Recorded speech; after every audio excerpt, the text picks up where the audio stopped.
What started off as a small lie but then snowballed into, "This is my life now"? I accidentally said "you too" when the Starbucks barista said, "Enjoy your coffee." But instead of cringing and walking away like a normal person, she looked genuinely confused and said, "Wait, what did you say?" My brain completely short-circuited. I panicked and blurted out, "I said I'll bring you coffee too sometime." She lit up with this huge smile and said, "Oh my god, that's really sweet. What's your name?" Now I'm committed to this insane promise. I came back the next Tuesday with a venti caramel macchiato. Her name tag said Emma. She was so genuinely happy she teared up a little and gave me her number saying, "Text me so I know this actually happened." I figured I'd send one polite text and let it naturally fade away. But Emma started texting me paragraphs about her terrible shift, her nightmare roommate Stephanie who never cleaned dishes and left rotting food everywhere, how my random gesture of kindness completely made her weak and gave her hope that good people still exist. I felt genuinely bad for her situation, so I kept responding with supportive messages and stupid memes to cheer her up. 3 weeks later, I'm bringing Emma coffee every Tuesday at exactly 2:47 p.m. during her break. She starts calling me her coffee angel and introducing me to her coworkers as the sweetest guy who randomly brings me coffee for absolutely no reason except pure kindness. The whole coffee shop thinks we're dating. Her manager keeps asking when I'm going to officially ask her out. I'm too deep to correct anyone now. Then her mom visited from Ohio for Emma's birthday weekend. Emma insisted I meet her, saying I was the thoughtful one who brightens her Tuesdays when everything else in life feels overwhelming. Her mom grabbed me in this bone-crushing hug and whispered, "You're exactly what Emma needs right now, sweetheart. She talks about you constantly." That's when I learned Emma had been struggling with severe anxiety and panic attacks for 2 years. Our Tuesday coffee ritual was literally the only consistent positive thing in her week that she could count on. She'd started scheduling her therapy appointments around our meetups because they gave her something concrete to look forward to during her darkest moments. By month 3, I'm invited to her 23rd birthday party at some trendy rooftop bar. All her friends are calling me coffee guy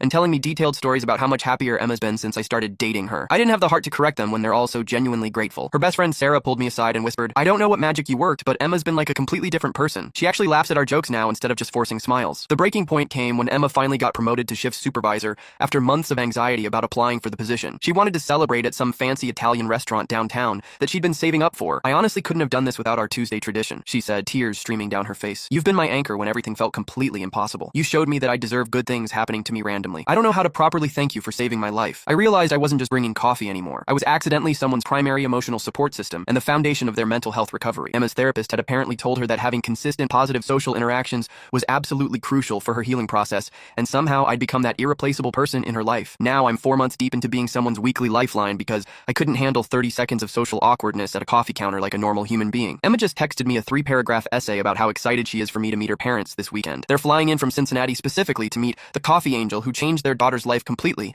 and helped her find herself again after losing hope. Her dad, Richard, apparently wants to take me golfing on Sunday morning to properly thank the young man who brought our Emma back to us when we thought we'd lost her forever. Her mom has been cooking my favorite meal all week, except Emma made up what my favorite food was because she was too embarrassed to admit she didn't actually know me that well. I'm completely trapped in being someone's accidental hero over a misheard "you too" that spiraled into becoming the most important person in a stranger's mental health journey and recovery process. The worst part? I actually look forward to Tuesdays now too, and I think I'm falling for someone who's in love with a version of me that doesn't really exist.